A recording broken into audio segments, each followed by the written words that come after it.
नमस्कार, मैं हूं कुमार गजेंद्र। जनपद ऑन द स्पॉट में आपका स्वागत है। हमारे एक दूसरे social media platform podcast with Kumar Gajendra में भी आपका स्वागत है, जहां आप हमें सुन सकते हैं। दिल्ली के मुख्यमंत्री अरविंद केजरीवाल शराब घोटाले के अंदर लंबे समय से तिहाड़ जेल के अंदर बंद हैं और तिहाड़ जेल के अंदर बंद रहने के दौरान उनके कई केसेस अभी चल रहे हैं, जिस पे एक केस उनका गिरफ्तारी और रिमांड को चुनौती देने का है, जो सुप्रीम कोर्ट उसकी सुनवाई कर रहा है। हालांकि हाई कोर्ट में बहुत सारे पॉइंट्स को इंडिकेट करते हुए ये याचिका जो अरविंद केजरीवाल की थी वो रिजेक्ट कर दी गई थी, लेकिन आखिर वो मानने वाले नहीं है और ये एक उनका फंडामेंटल राइट भी है किसी भी व्यक्ति का कि वो इसकी अपील ऊपरी अदालत में कर सकता है। तो अरविंद केजरीवाल फिर सुप्रीम कोर्ट पहुंच गए। आजकल उसी सुप्रीम कोर्ट के बेंच के सामने अरविंद केजरीवाल के इस केस की लगातार सुनवाई चल रही है और उस सुनवाई के अंदर एक बड़ी बात निकलकर जो सामने आई वो थी कि अरविंद केजरीवाल जो ईडी का रॉ मटेरियल है उसको मांग रहे हैं। यानी कि अरविंद केजरीवाल का जो डिफेंस जो लॉयर पार्टी है वो कहती है कि जो इस पूरे केस का जो रॉ मटेरियल था उसको भी हमें दे दिया जाए, हम उसकी जांच करना चाहते हैं। दरअसल हम आपको इससे पहले ये बताते हैं कि पहले इसको एक बार सुन लीजिए कि आखिर अभिषेक मनु सिंह भी क्या कहना चाहते हैं अदालत से। दिल्ली शराब घोटाले से जुड़े दस्तावेजों को आरोपी के साथ शेयर किया जाना चाहिए या नहीं, इस पर कोर्ट ने प्रोसिक्यूटिंग एजेंसी से जवाब मांगा है और प्रोसिक्यूटिंग एजेंसी ईडी, जिसका जवाब देने के लिए ईडी ने समय मांगा है और दिल्ली शराब घोटाले की जांच कर रहे ईडी पर हर एक दस्तावेज आरोपी के साथ शेयर किए जा सकते हैं या नहीं, इसका फैसला दिल्ली की एक अदालत को करना है। मतलब ये एक अलग से मांगा जा रहा है जिस तरीके से। दरअसल अदालत ने कार्रवाई के दौरान प्रोसिक्यूटिंग एजेंसी ने एक सवाल पूछा कि क्या एजेंसी द्वारा इकट्ठे किए गए सभी दस्तावेजों को शेयर नहीं किया जा सकता, जिसमें समय बचे और सुनवाई में तेजी लाई जाए। इन दस्तावेजों में वो डॉक्यूमेंट भी शामिल होंगे जिन पर केस तैयार करते वक्त ईडी ने भरोसा नहीं किया हो। इन सवालों पर दिल्ली की अदालत के फैसले से डिफेंस को अपने केस को आकार देने में मदद मिलेगी। अब हम आपको बताते हैं पूरा मामला है क्या। दरअसल बहुत लंबे समय से ये बहुत अजीब सी चीजें चलती हैं केस के अंदर।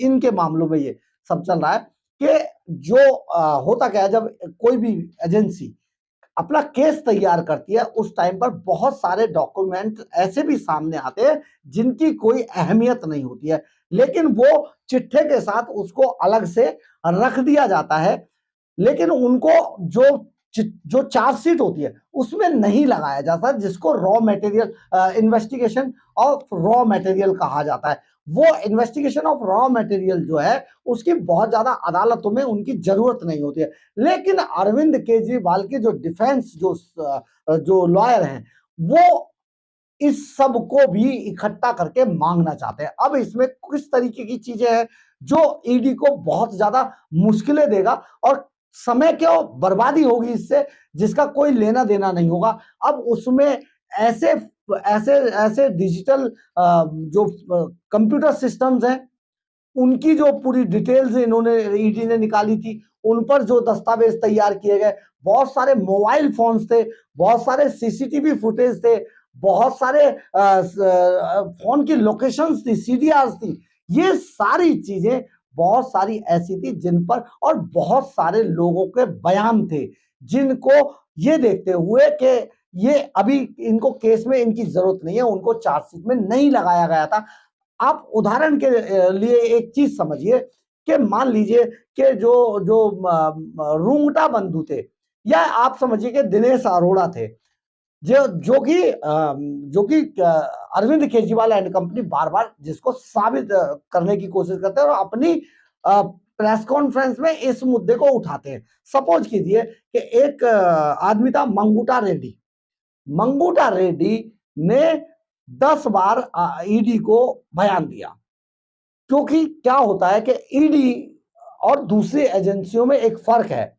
ईडी रिमांड लेती है, परंतु रिमांड का मतलब किसी के साथ मारपीट करना नहीं होता है, उनसे दिमागी रूप से खेलना होता है। यानी बार बार बयान लेकर उससे गलत ये कराने की कोशिश की जाती है कि अगर ये झूठ बोल रहा है सामने वाला जो बयान दे रहा है, वो अगर सच होगा तो उसको बार बार सच बोलेगा, लेकिन अगर झूठ बोलेगा तो हर बार उसका बयान बदल जाएगा। ये इस बात को ध्यान में रखते हुए कई लोगों के बयान कई बार लिए गए ईडी द्वारा।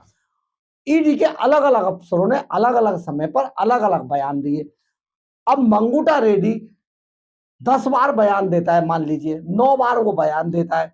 9 बार में बार बार वो अरविंद केजरीवाल के बयान को छिपा रहा था, लेकिन बाद में उसने हामी भरी कि हाँ, केजरीवाल से मैं मिला था, इस समय पर मिला था, इस डेट पे मिला था, यहां पर मिला था, ये मेरी बात हुई थी, ये उनका जो बॉय था, ब्लू आइड बॉयज, वो था, उसने मुलाकात कराई इसने।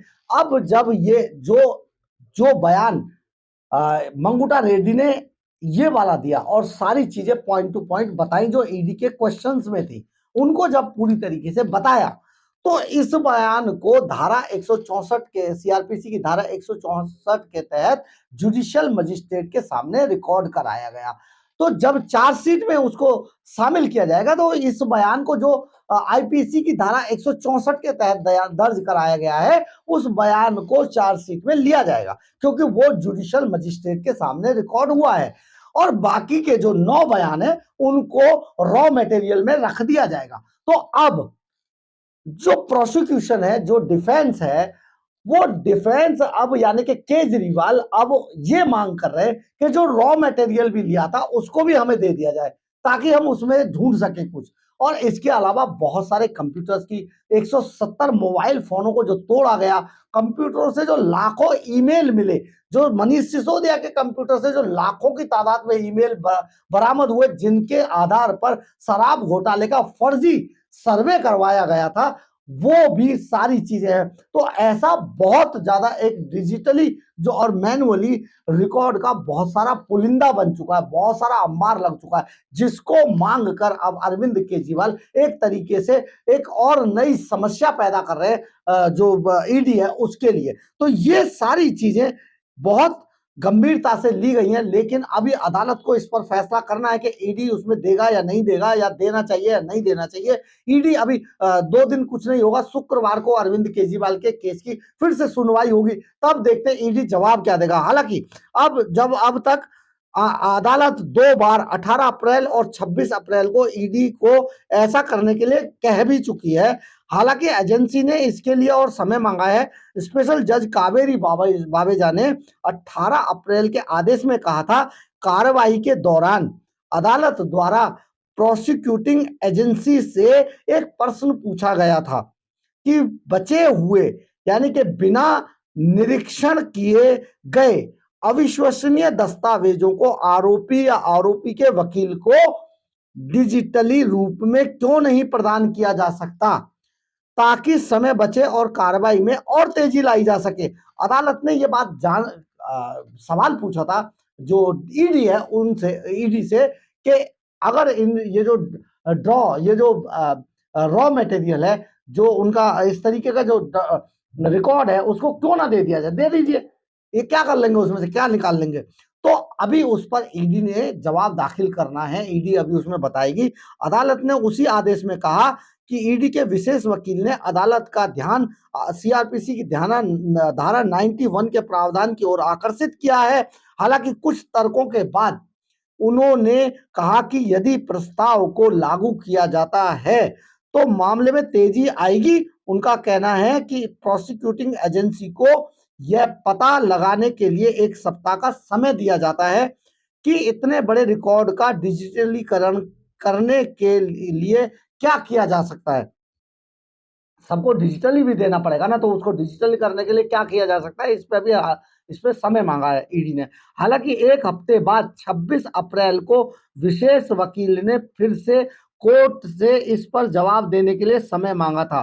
तो समय मांगा था। इंडियन एक्सप्रेस की रिपोर्ट के अनुसार पता चला है कि ईडी सभी दस्तावेजों की केवल जांच की अनुमति देने और उन्हें आरोपियों के साथ पूरी तरीके से साझा नहीं करने पर विचार कर रहा है। ईडी देना नहीं चाहता क्योंकि अभी उसमें बहुत लंबा समय लगेगा, बहुत उलझा हुआ मामला है, वो कर रहा है। सूत्रों ने बताया कि गोपनीयता की चिंता उन पहलुओं में से एक है जो केस के फैसले पर असर डालेंगी।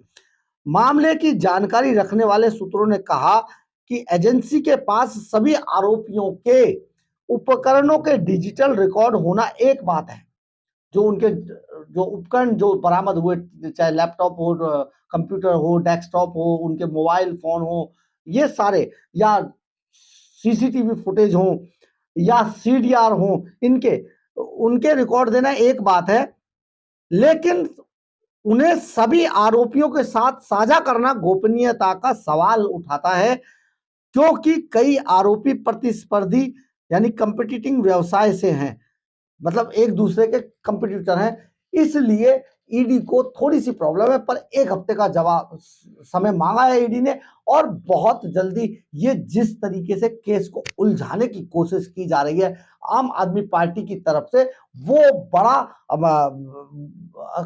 कहे कि बहुत उलझा हुआ मामला हो सकता है। परंतु अब ये आने वाला एक हफ्ते में ईडी क्या जवाब देता है, देखना यह है, तभी साफ हो पाएगा कि आगे इसमें इस केस के अंदर किस तरीके से और आगे की कार्रवाई होगी। बहरहाल, आपको अगर हमारी खबर अच्छी लगी हो तो आप इसे लाइक, सब्सक्राइब और शेयर जरूर करें। कमेंट्स बॉक्स में अपनी राय जरूर लिखें, इससे हमें बहुत बहुत बहुत ऊर्जा मिलती है। आपके सुझाव हमें बहुत अच्छे लगते हैं, हम उन पर बहुत सारा काम करते हैं, बहुत सारी सोच बनाते हैं, बहुत सारी चीजों को रखते हैं, अपनी खबर में भी शामिल करने की कोशिश करते हैं। तो आप हमें इस तरीके की कोई भी राय हो तो प्लीज प्लीज प्लीज दिया करें, ताकि हम आपकी राय पर भी अपनी राय बना पाए और कुछ अच्छा अपनी अगली खबर में कुछ अच्छा पेश कर पाए। बहरहाल, अगर आप हमारे चैनल पर नए हैं तो हमारे चैनल को ज्वाइन करना ना भूलें, और अगर आप हमें आर्थिक रूप से मदद करना चाहते हैं तो आप हमारे क्यूआर कोड को स्कैन करके या फिर आप हमारे चैनल के सुपर थैंक्स बटन को दबाकर हमें आर्थिक रूप से मदद भी कर सकते हैं। जय हिंद, जय भारत।